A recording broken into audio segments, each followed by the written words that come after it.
Hey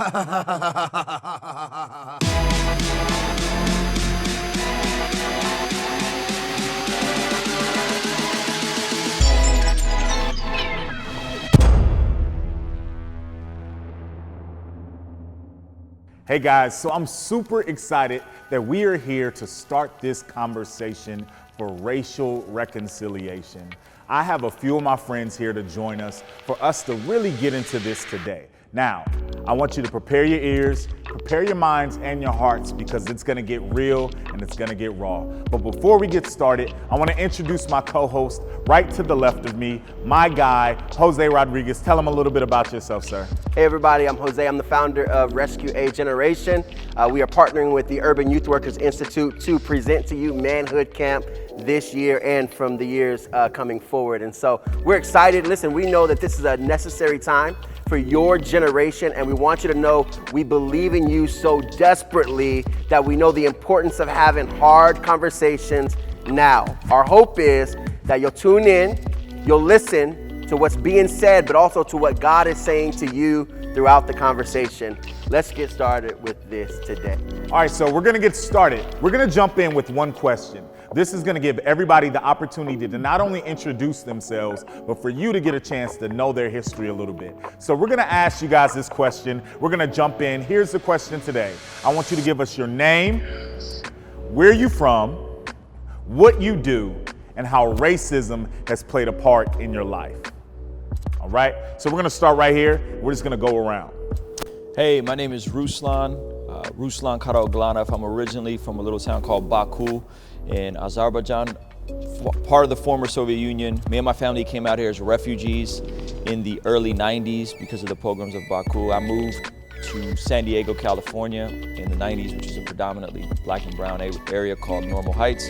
Fell in love with hip hop music, and I was in a unique position where I was a part of this refugee community that migrated to San Diego, but I was also in a black neighborhood. So all my earliest friends, all my neighbors, everybody around me was black, and I was intrigued and loved the culture and felt really embraced by the people around me. And that led me to making music. I got into hip hop later on and started doing music when I was in high school, and about 5 years ago went full-time with music and YouTube and media. How racism has played a part in my life is that I am positioned to appear white and have a degree of whiteness in the society and a degree of privilege. However, I come from friends and circles that are predominantly black, and so some white people tend to speak to me a little differently than they would to the way they would speak to black people. So they kind of like confide in me. It's really bizarre.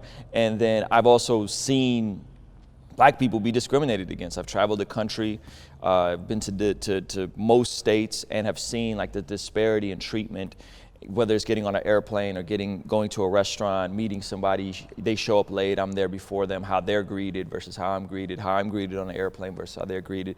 And so I think it's fairly obvious if you have black friends and if you're around black people that there's some issues that as a society I think we need to address. And so I'm in this really weird spot where white people tend to confide in me and say kind of racist things. And then, you know, I'm also close to a lot of black people and I see the racism that they experience, or I've seen the racism that they experience. So it's a very unique position to be in. What's up, everybody? My name is Alexander James. Born and raised South LA, single mom. I have two older brothers and a younger sister. You know, I was a regular LA kid, man, just running the streets and basketball and bicycles and get in trouble and get into fights. We moved from the house I was raised at because when my mom and dad split, my dad got addicted to cocaine. So we had to like literally move in the middle of the night so he wouldn't know where we were going. So we went to this new house and I'm like, okay, new year, new me, and I'm doing my thing. And I just realized that I used to have trouble watching like Sister and like Proud Family, and like Hang on Mr. Cooper. Because I realized when the shows that had dads, I didn't like those shows. Like, because for me, it represented like this thing I didn't have. Sure. And that shaped me a lot growing up, like being fatherless. And I've overcome a lot of that now by the grace of God. I would say, man, my first interaction with with racism would probably be like how I got into poetry. So I'm a full-time spoken word artist, also work part-time at a church in Long Beach, Light and Life. But I remember in ninth grade, I took a speech class. And I was like, man, like this is gonna be easy. I know how to talk, right? I know English. And the teacher, who was an African-American woman, I had stuttered through this project because I used to have this really bad stutter. She says, good thing you're big and black because you'll never get a job speaking. Wow. While I'm standing up in front of the whole class.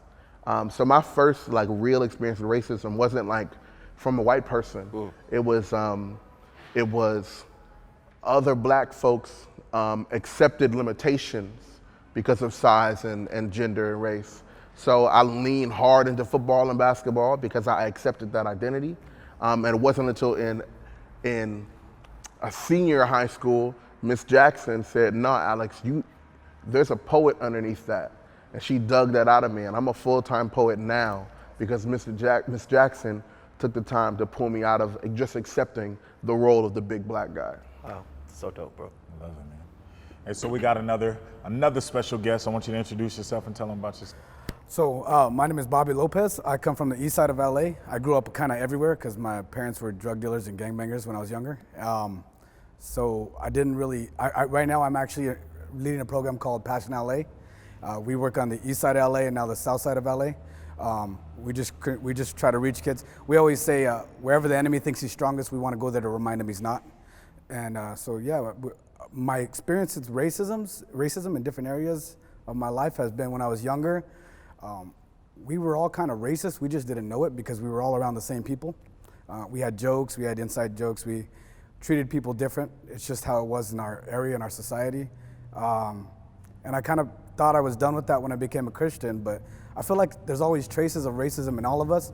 I feel like we're all working from racism to be better, to be more like Christ, but I think we're always struggling with it whether we know it or not. That's my theory. I have been at churches where I don't think they hate Hispanics. I think they dismiss us. I think they think we're the gardeners and the maids, and so they treat me like I'm not, like I need to be babied, or that my opinions don't matter. So I've actually been in situations where I've had to ask somebody of another culture to speak up for me and say something that I've said in order to get my point across. Wow. Thank you for saying. Yeah, thanks for that, man. So I'm Andwelle Williams. I go by AD. I work for the Passion for Christ movement, P4CM.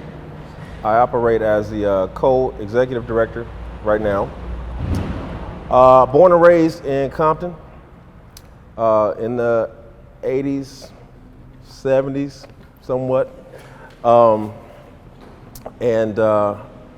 up in a two-parent home, kind of the Huxtables. We were in church all the time, minus all that cash, but because we were in Compton. But yeah, I had a pretty stable upbringing. However, my first experience with racism was actually in the classroom. As you're learning about slavery, you're learning about the civil rights movement. And what that did was make me extremely angry, like beyond comprehension. I was thoroughly angry. And it framed my view of white people. Right? So it developed racism in me, right? I became racist without really even realizing it.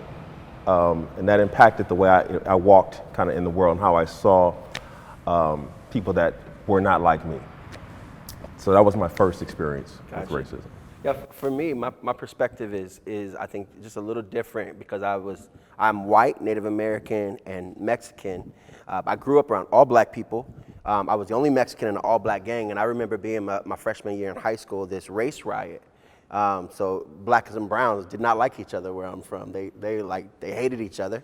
And so there's this big race fight, and I'm forced to fight with black people against brown people because of what my gang ties were, right? Because if not, I got to go back and answer to the set, you know what I mean? And that's not an answer I wanted to give. And so I just remember all of this confusion, just trying to figure out. It wasn't until honestly recently in some of these conversations that I realized how confused I really was as a kid. And I just realized, man, I grew up literally a mile away from Black Wall Street, the Tulsa race. They don't call it riots anymore. They call it the Tulsa race massacre now. And so like, I'm a mile away from that, but I'm a brown kid in the middle of a black hood, and so yeah, it's just been a different perspective for me. I love it, man. For me, I was growing up in Memphis, Tennessee. So I grew up in the South, and my experience, though I was growing up in the South, I didn't grow up around black people. I was raised in a white neighborhood. I was, in fact, the only black kid from kindergarten to about 5th grade in my class. All my pictures, all my school pictures, everything I did, you would see one black face. Wow. And I was taller than everybody, and I was bigger than everybody, and everybody knew it. I didn't realize I lived in this bubble. I had no context for it because this is all I knew. So I didn't understand that there was something that I was growing up missing or this identity crisis or anything until I moved to California. And I was 16 years old, and I got to see Filipino, I got to see Samoan, I got to see, and I've never seen it in my entire life and had no context for it. Honestly, growing up in Memphis, I thought Mexican food was Taco Bell. Like, honestly, for my whole life. And it was coming into the reality. Look, and it was really a hard talk for me because I had to really understand who I was. I had to relearn me. And I realized that most of my life, I spent more time in discrimination or being discriminated against or living this idea of victimization than I did anything else. Like, I had more mindsets and thoughts about being victimized than living like in some sort of victory. A lot of my failure was due to my surroundings. A lot of my mindset was due to the circumstances around me. So the question for you guys is, what side of that spectrum did you fall on maybe mostly? Were you the one that were discriminated against majority of the time, or did you find moments in your life where you were doing the discriminating? I think I was more of a discriminator, right? Subconsciously, though. It wasn't as if there was some intent behind it. It was just, I was indoctrinated to believe a certain thing about other races, and therefore my responses were in line with what I was taught, right? Don't trust white people. You know what I mean? Don't trust them because they're gonna do something shady to you. Yep. So there's an automatic distrust even though I've never met you. I don't know you, don't know your character, anything about you, but I don't trust you from the gate, right? And that's how I would interact. Yep. I went to, in 11th grade, I went to an all-white high school, all white, not all white, I was there, but predominantly white, right? And their history was Dutch, right? And so I walked into that scenario already knowing there are all races here. Everyone's races, put your guard up, right? Yep. I walked into the campus, I said, I want them to know I'm bliggity black on this campus. I showed up to school, I wore dashiki, right? For those who don't know what a dashiki is, it is traditional African garb that the men would wear. I wore that to school, letting them know, hey, I'm here, right? I wore a Malcolm X t-shirt to school one day too. Malcolm's face is in black and white, big on the shirt. It's like a full covering of the shirt.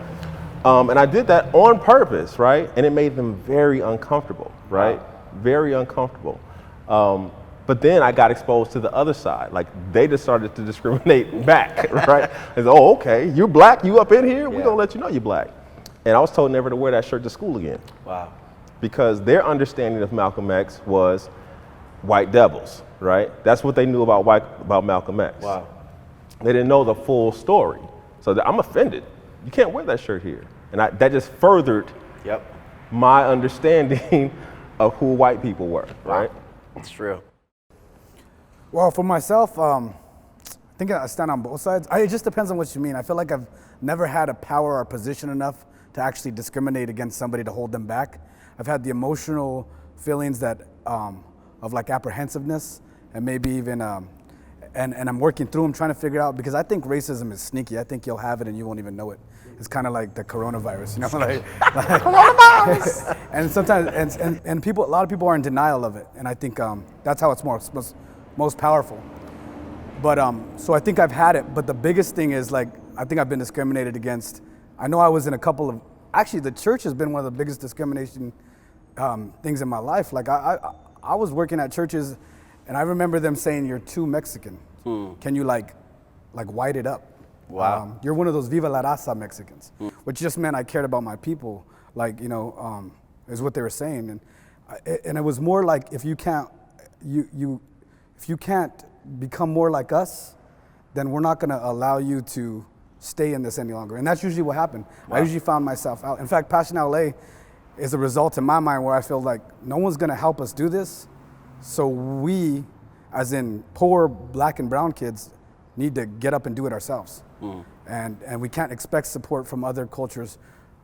So I feel like I've been discriminated against and held back and pushed out of places, but I also feel like it's just a reflection of America.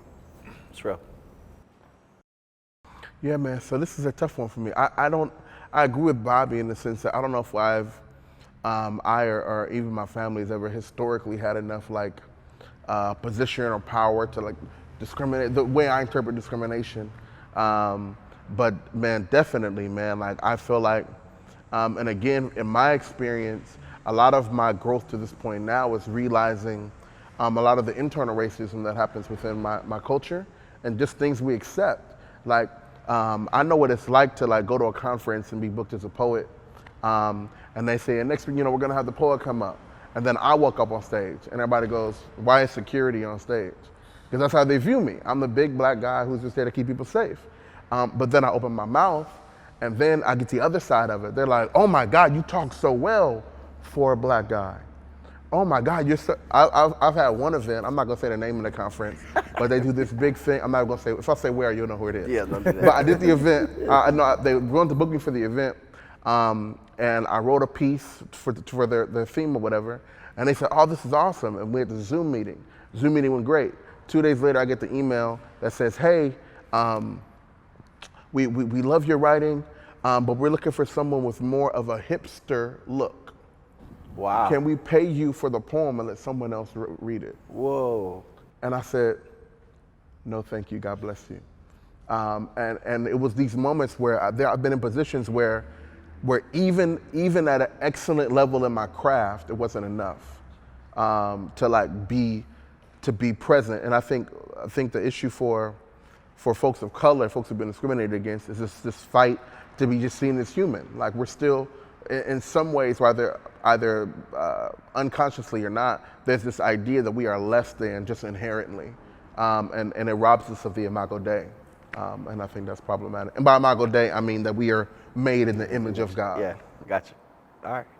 We're gonna come back to that conversation in just a second. Bruh. Ruslan, you want to chime in? I'm gonna tag you in just a minute. Yeah, I'd like your definition of you said it can be covert, right? It could be asymptomatic. It could be. So I think in my experience, on a superficial level, I'm predominantly in black spaces as usually the white guy, right? Or in my case, the refugee immigrant guy. So once then they hear my name, or if they meet my family, they're like, "Oh, you're not really white. You're an immigrant. You're a refugee," right? I get that a lot, right? But I've definitely been in those situations where I'm the only white dude, and it's like, "What are you doing here? You know what I mean? Why are you here?" But discrimination, is that really going to impact me in terms of me being able to grow and have access to power and access to wealth, right? So that's why my plight as a white rapper is so silly to even talk about and acknowledge, right? And I don't really think about it too often. And then I would say, if I'm honest, there is a degree of not like an implicit, subtle fear that I'll feel if I'm around, if I'm in Atlanta and I'm in a public space and there's a lot of black people, I could definitely be on alert. You know what I mean? Yeah. And I think that is covertly that asymptomatic. Wait, why do I feel? Now I'm not it's not like I'm in the trap and there's guns and people are selling drugs in front of me. I could, And so if I'm honest, there is that, and I come from being around a lot of black friends and a lot of black family. My wife is black, her family, So it's in public spaces, and I've noticed that about myself. So I guess both. I don't know. That's a very nuanced question because you got to define discrimination and all. Which we're going to get to in just a second. I want you to chime in. You were ready to jump off your seat a second when Alex said. Well, because that's a sad situation, right? that happens, and I'm gonna assume it's with a church, right? Yeah. I would out them, like, bro. I was like, I was like, nah, man, you can't get away with stuff like that. That's you know what I mean? I would straight out them for that because that is straight up unbiblical, absolutely wrong, should never happen. We want you to sound or look like somebody else. Horrible. We don't want you to look like you. Yeah, bro. Like, come on, son. Like, no, man. I'm not telling you to do it. I'm saying I would do it. I'm telling you to do it. Send me the screenshot. Yo. Let's go. I care about rags funders.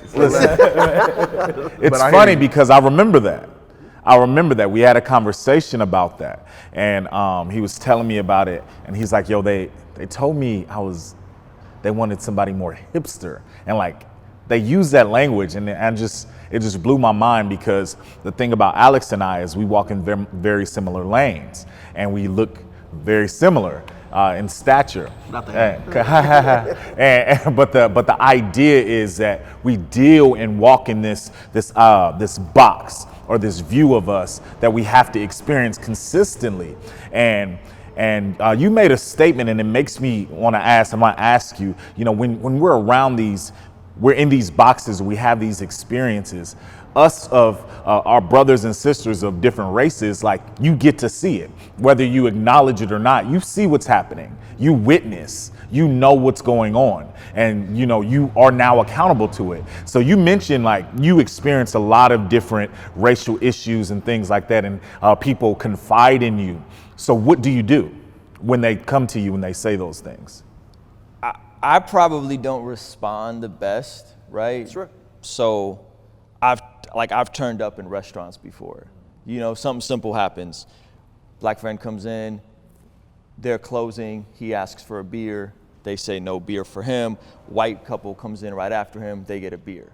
And I've like for real, dog? Like, where's your manager? Like, and my black friend is like, bro, it's not that big of a deal. It's all good. And I'm like, no, this is wrong. And I'll like, so I'm not the most like, you know what I mean? Like, I'm not cause it becomes personal. Cause it's now about people I love. And it's like, oh, like you're doing this blatantly. What are you thinking behind the scenes, right? So I've lost white friends over this stuff. You know what I mean? When it gets to a point where I feel like people are gaslighting and making people feel crazy and like, nah, you're just making it all up, dog, right? That to me makes me very upset because what is gaslighting? Gaslighting is making people feel like they're crazy or they're making it up. So when black people say, hey, there's some issues structurally with how wealth has been suppressed from the black community of getting how power has influence, and white people say, slavery was 400 years ago. Like, no. Right. Civil rights was 50 years ago. Right. Alabama had banned interracial marriage in the year 2000. That's recent. That's in our lifetime, right? Yeah. So to say racism is no longer existent or systemic racism is dead, tell me when it ended. Because nobody can give me an answer for when it actually ended, right? And whether or not there's racist laws, which I do think they are. Like, I think covertly racist laws like qualified immunity is very problematic. Yeah. But even if there aren't any racist laws, you still can't tell me when it ended, and you still can't tell me that laws from 80s to today don't affect generationally, right? And again, it's closer for me because I've seen what the war on drugs did to my father-in-law and to my mother-in-law, and them doing ridiculous amounts of time for petty drug offenses. And you mean to tell me that stuff that happened in the 80s isn't impacting my wife and her sisters, and and so I think that becomes the frustrating part for me. Sure. So I think that's part of the problem. You can say something that Alexander can't say. You can stand up and fight. I've learned this. The more I'm quiet, the more successful I'll be. And unfortunately, that's how it is nowadays. And it's just the truth. Like if I argue the right fight, I'm gonna lose in the long term. Like I have to be aware of my donors that aren't Hispanic and aren't African American, and I don't want to offend anybody. And because they're not my mom's brothers and sisters and cousins, that community can't afford to support what we're doing in our community. So, I mean, you even see it in that struggle. Like Alexander can't say that. And he feels he can't say that. But you can defend your friend. And I think that's part of the problem is that, and part of the thing I love is that you were able to do that. I just wish we could do that for ourselves too sometimes. I also think that's a way that young people can join the conversation, right? Being able to do stuff like that. When you do see stuff happening in a classroom setting, wherever that is, make sure that you are the one that's like an ally, if you will, right? That like, no, that's not okay. Like that's only happening because of this. And so I agree, but you're right. You become the rebellious one. You become the loud ghetto one, right? If you are the one that stands up. And so you have to like choose your fights wisely. Yeah. Yeah, and that's super hard, man, especially for young people nowadays, man. I mean, they have access to so much information, so much history, though I'm not condoning wilding out, I get it though. Like I get the anger, I get the vitriol. Sure. I mean, when you go how long? It's been years, and watch people who look like you get gunned down on Facebook, and think that doesn't affect your psyche, doesn't affect your heart, doesn't affect your peace. What I would say is, I think that Martin Luther King, man, I think he was so genius, right? So he armed the spectacle of like folks' rage against like disenfranchised people. So the whole purpose of his like peaceful movement was to make one side look like the monster and the other side look like the innocent person. That's real. So like even in the way that we do react, I've had moments when I've had to speak up for myself and be clear and calm, but confident, and fight the beast in my chest that wants to just roar out. But I think it's important if you are going to speak up, and I think we should, that we might be mindful of the way that you do it, because you have to make sure that that it takes two people to argue. So Martin Luther King's like genius was making it very clear to the people watching the news, like, that's monstrous what you're doing, and the other person isn't even fighting back. And you arm that. That's real. Thank you for sharing that. With that being said, right, I want to go into how does the gospel play into this conversation, right? Lately, we've seen a lot of these conversations in the church world, right, more than we have, but we've also seen a lot of people exposed, their hearts exposed, right? So where does the gospel come into this conversation? And we had a conversation, and it was like his perspective was a real perspective, right? He was like, no, I really feel how I feel, and he had the right to feel how he felt. But then it's like, yeah, but when we're all believers, right? We all love and follow Jesus. So then, with that being said, what is our response to that, or what's our response to this issue, both internally and externally, as a gospel-centered believer? Yeah, so I have thoughts on this. When you try to, first let's backtrack. Racism is it is a earthly problem, right? Racism is an earthly problem.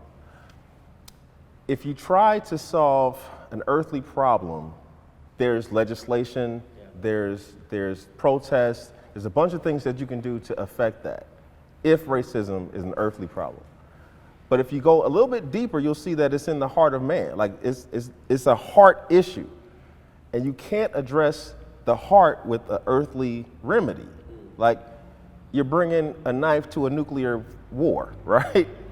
You gotta address the heart issue with the spirit, right? That's the only way you're gonna change a man's heart. Yeah. God's gotta get a hold of it. So that's how I look at this problem of racism. Right? The only solution, the only viable solution that's actually going to be effective and eradicate racism, if that's the goal, eradicate racism is going to be a spiritual response. Now, if the goal is, well, let's just improve, then yes, we've seen improvement. Like we've seen, civil rights legislation 10 years before I was born, right? Only 10 years, by the way, before I was born. So there has been improvement from that time to now. But if the goal is not improvement and the goal is let's get rid of this thing, it's going to have to be the gospel. That's the only solution that I see. Okay. Thoughts? I got questions. Go. So I love that, and I really cling to that. So if you have a room filled with 14, 15, 16, 17-year-old black and brown boys, right, and all of their experience has been hate, has been victimization, has been brutality. If they've been on streets consistently recently, protesting and been assaulted for peacefully doing what they've been allotted to do, how do you tell them, hey, it's okay, it's man's heart? It's not okay. That's the thing, you don't tell them it's okay. You tell them this is a problem. Like you identify that this is a problem, and it's not a new problem either. Like you can go into biblical time and see oppression, Facts. right? Absolutely. You can see, you got the Jews and the Samaritans, right? I mean, right there. You know, this is not a new situation. Sin affects other people, like is going to impact others. That person has the freedom and the right to commit a sin, to come and murder me, right? However, that sin is going to impact me, it's going to impact my family, it's going to impact everyone that loves me. It's sin. The fact that you were victimized by some other person's sin only acknowledges that sin is real and that it has to be responded to.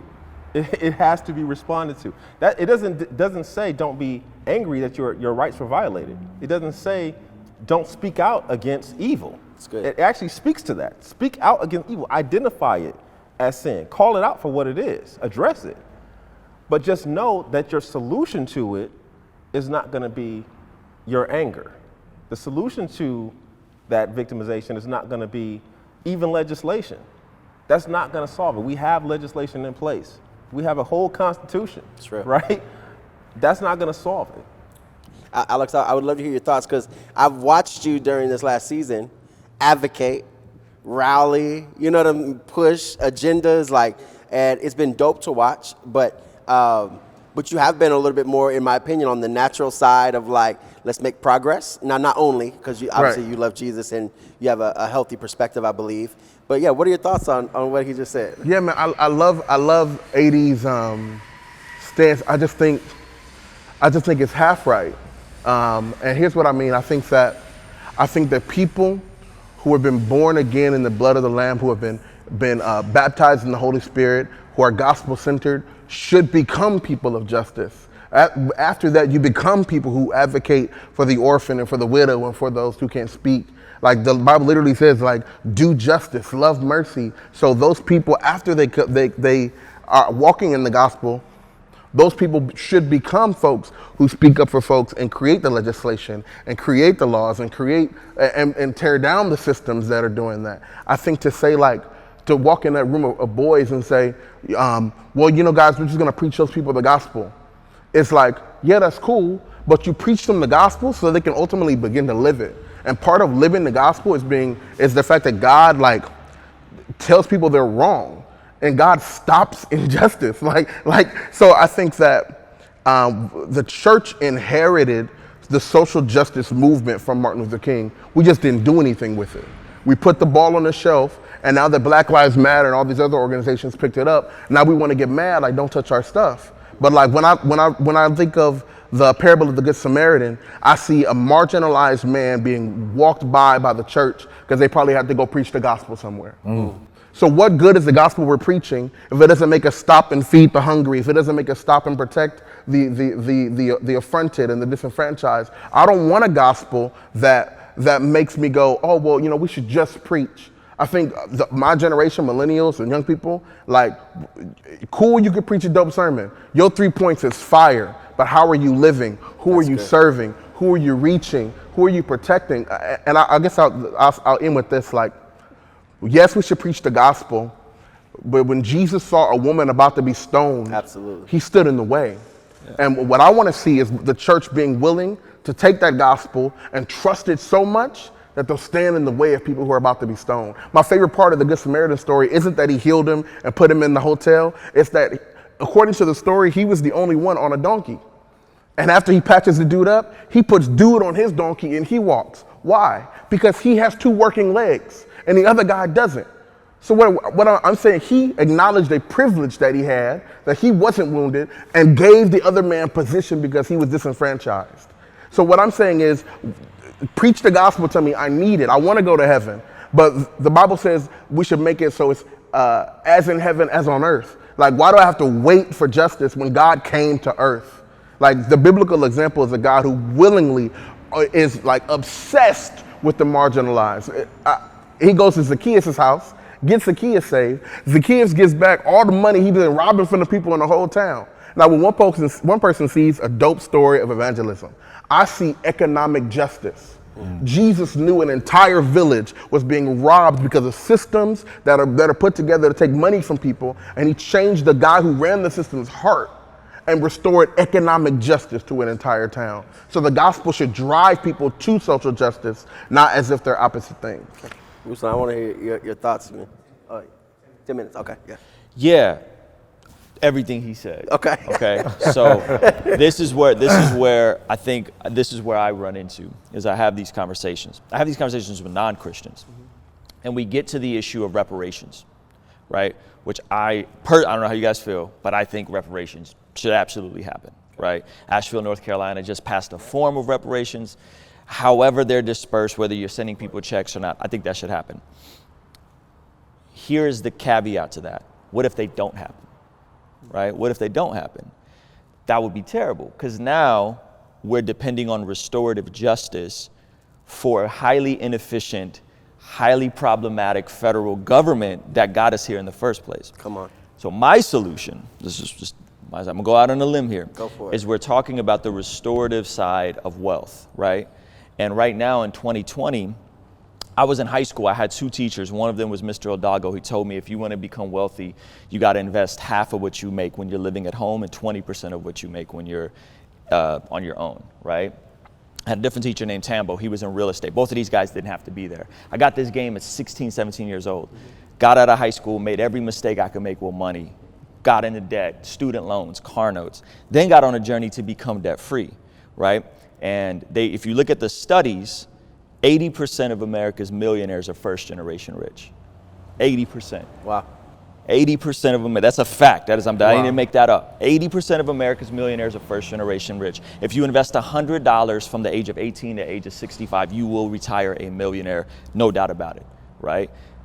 Add that to the fact that if you wait until you're 21 to get married, graduate high school, and then wait until you have kids to have kids after you're married, if you do those things and work a full-time job, you are 98% likely to break into the middle class. Okay, that's a fact. Wow. Right? So my solution is everything you just said. I went and marched, right? But my solution is, hey guys, do you guys got the Robinhood app? Because I'm getting 20% in the market on my bread right now. I'm on that. You know what I'm saying? And I'm pouring as much money as I can. Hey, what's the plan for you to buy some real estate? Right? So restorative justice, there has to be a degree of education and financial literacy to say, how do we take these systems? Because I couldn't invest in the stock market when I was 16. No one would take my money. Literally, I couldn't find anybody. You had to have $3,000 to put some money into that. Now I could start with $100 on a Robinhood app, and I could get 20% in the market. That's what I'm getting. You know what I mean? So I think that the issue is, how do we push young people towards economic literacy, towards financial literacy, and us all taking ownership. Yep. Shout out to Derek Minor. He has a dope movement called Ownership is the New Black. Yeah, man. Right? Lecrae, entrepreneur. Right? These guys aren't just saying, hey, let's stay in the victim mentality. No. We gonna go out and get it. You know what I mean? And so what I'm doing is I'm empowering every young person to say, yo, we've never seen anything like this before. Historically, this has never happened before, right? You should have the Robinhood app. You should be putting a little bit of money in that thing. You should be knowing what an ETF is. You should be knowing how to get real estate. You should be knowing how to build your own small business. You should know what passive income is. And I think that mixed with this, because I just don't expect the federal government to do right by anybody, let alone disenfranchise people who were slaves for how many years, and then, you know, so I think that's where I push towards, and that is not, people think that that's contradictory to the gospel message, and I don't think it is, because if we look at Matthew 25, Jesus says you will care for the widow, you know, you will sit, you will clothe them, you will feed them, you will visit them. I don't know about you, but you need abundance to go and visit people in prison. You need abundance to clothe people. You need abundance to feed people. So if I could propel young people to have abundance at an early age, don't make the mistakes I made of taking out student loans and getting a brand new car because you needed a reliable vehicle and being stuck in debt for all of your 20s, right? Don't do that. Clean that up early. Don't make those mistakes, right? And then you could be set up to build wealth and pass it down to your kids and your grandkids. That's good. Bobby, I just want to hear from you, and then we're going to ask the last question. Yeah, what were we talking about, the gospel? When the gospel? Yeah. So what I really believe is that a kid, racism is about power. And what you're seeing is a shift of power from white culture being in charge. Their population is shrinking. America's becoming more black and brown. And so I think we have to be, I think they have to use their power wisely. I think they have to ask God what my fight is. Some people are there to flip tables. Some people are there to stand in front of the people that are being abused. But I think the main thing I would tell any kid who's struggling right now is know where your fight is and know where it's not. Some of us are called to march. Some of us are called to go to business school. That's fighting, for me, that's fighting racism. Going to business school is fighting racism.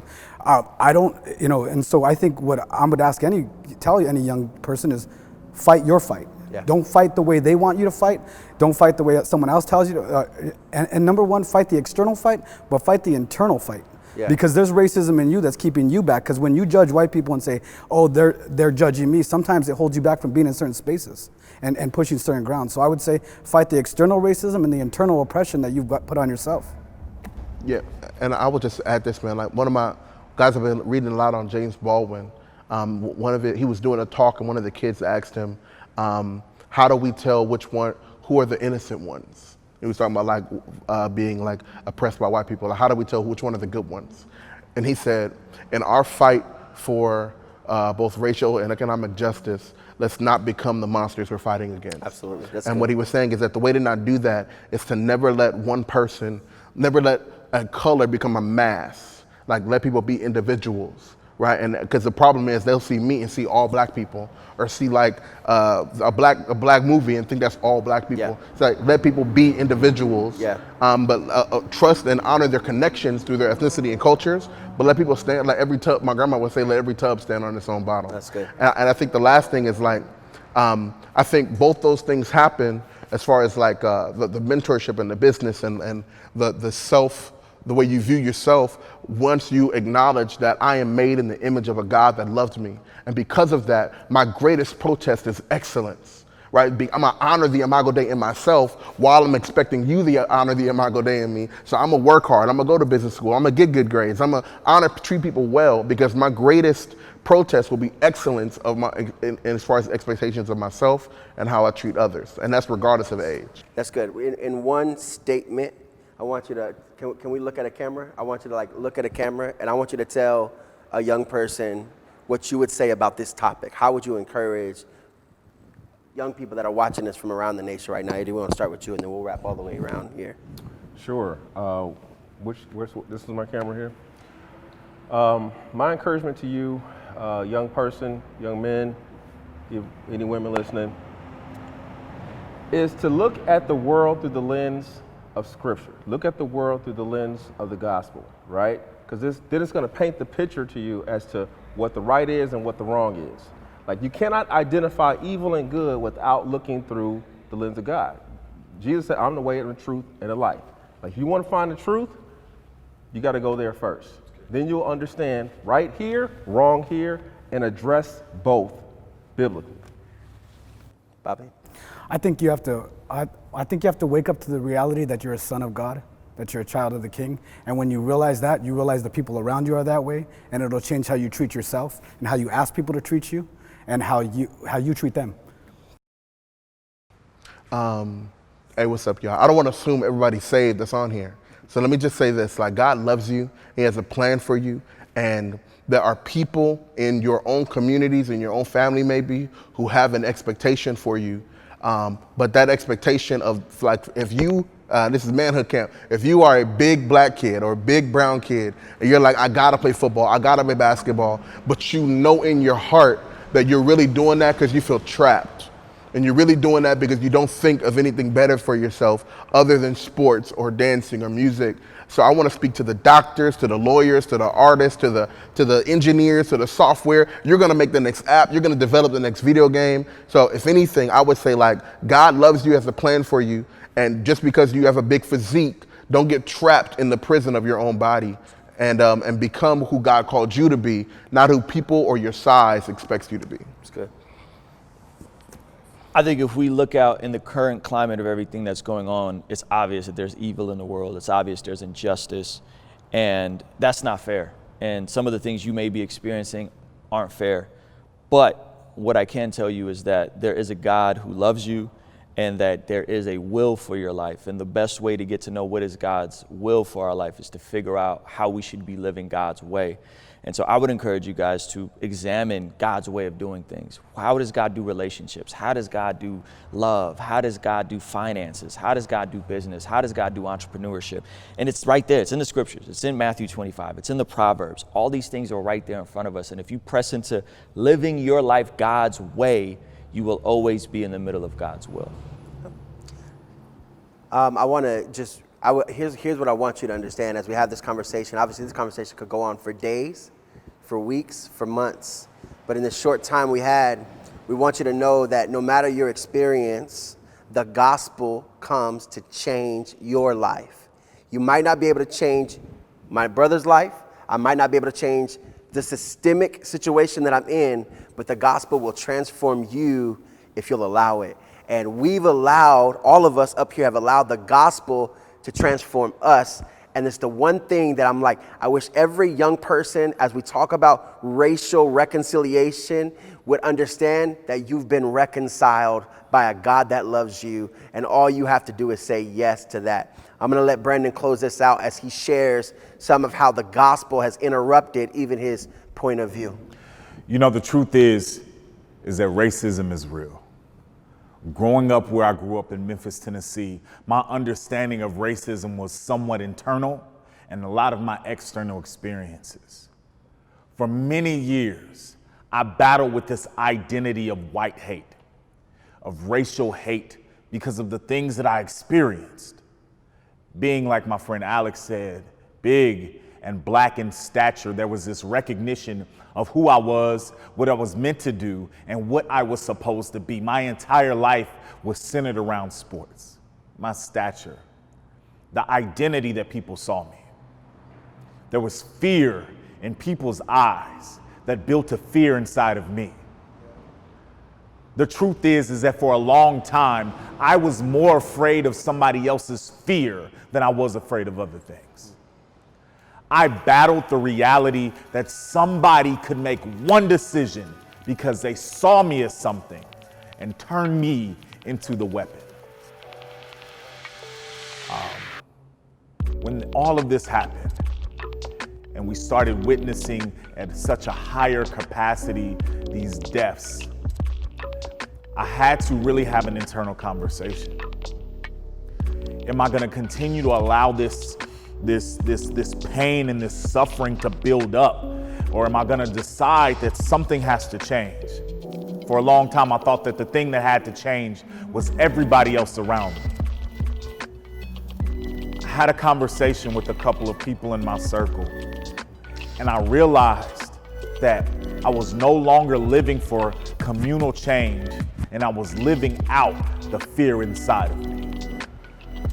Imagine being strangled by somebody else's thoughts and having chains towards your destiny because of what other people thought.